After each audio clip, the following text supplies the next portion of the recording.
Oui, les soldiers, aujourd'hui, on va parler de l'Afrique. L'Afrique, a trop longtemps, l'Afrique a été considérée comme un continent plus en bas au niveau de vie. Mais il fallait que les Africains se réveillent pour ressourcer l'image du continent. Cela n'arrivera pas du ciel, ni du ou Allah. D'ailleurs, il nous a dit depuis des siècles que les descendants d'un tombe du ciel ou Dieu qui fait tout, Dieu qui décide tout, ce qui n'a rien à voir avec la réalité. C'est faux, cher, c'est faux. Je ne suis pas un genre de mec qui est contre les religions ou contre Allah ou Dieu, car l'homme est libre de croire ou de ne pas croire. Croyez tout ce que vous voulez. Allah, Dieu, Gautama, Bouddha, Vaudou, ce n'est pas un problème. Ça ne me regarde pas. D'ailleurs, je m'en bats les couilles. Mais c'est juste moi, je suis un homme réaliste. J'ai vu dans la réalité. Depuis longtemps, nous avons compris que la vie, ce n'est pas un film qu'on vous montre à la télévision, mais c'est de la réalité. Aussi, c'est une question de la puissance. Les plus forts qui s'imposent aux faibles. Je suis désolé de vous dire comme ça, mais c'est de la vérité, c'est la loi du nature. Malheureusement, on ne peut rien changer. D'ailleurs, on y voit très bien, même chez les animaux. Pourquoi les lions s'imposent aux autres animaux dans les jungles? Ça revient toujours à la même réponse.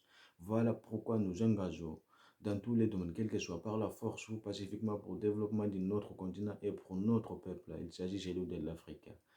D'ailleurs, ce qui est obligatoire pour tous les citoyens africains et pour toutes les personnes noires.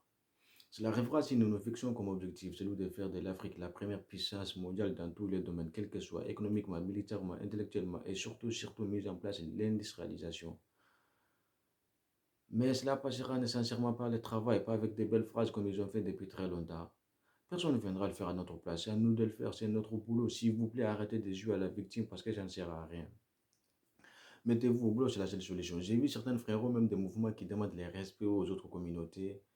Mais depuis quand on demande les respects, frérot? Et non, frère, on ne demande pas les respects, on impose les respects.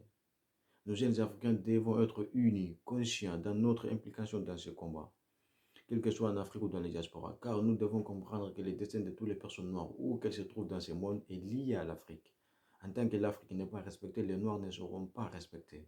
Nous devons oublier nos petits pays, les petits empires, les petites ethnies, Sissoninké, Bambara malien, Wolof Sénégal, Ningala congolais, Djoula ivoirien, Baoulé nigérien, tout ça, ça n'existe pas, c'est dit n'importe quoi.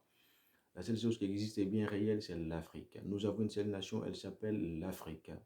Je vous raconte l'histoire qui m'arrive tout récemment. J'ai fait le tour du monde. À chaque pays que j'étais, les habitants me demandent pas ce que t'es Cameroun, Nigérien, Malien, Sénégalais, Ningala, nanana, tout ce que vous voulez. Non. On m'a considéré tout simplement comme un Africain.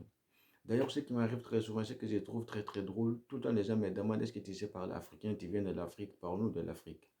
Vous savez pourquoi? Parce qu'en me voyant, c'est l'Afrique qui se présente en premier en tant que personne noire. Et c'est pareil pour toutes les personnes noires, n'importe où votre lieu de naissance. Voilà pourquoi nous, jeunes noirs, devons être unis, faire confiance à nous-mêmes pour se développer. Compte pas sur les autres, ils n'ont pas de solution pour vous. Comme on dit chez nous, un oiseau assis sur un arbre. J'avais peur que la branche casse. Pourquoi? Parce que sa confiance n'a pas dans la branche, mais dans ses propres ailes. Croyez toujours en vous, on va y arriver, l'Afrique s'impose.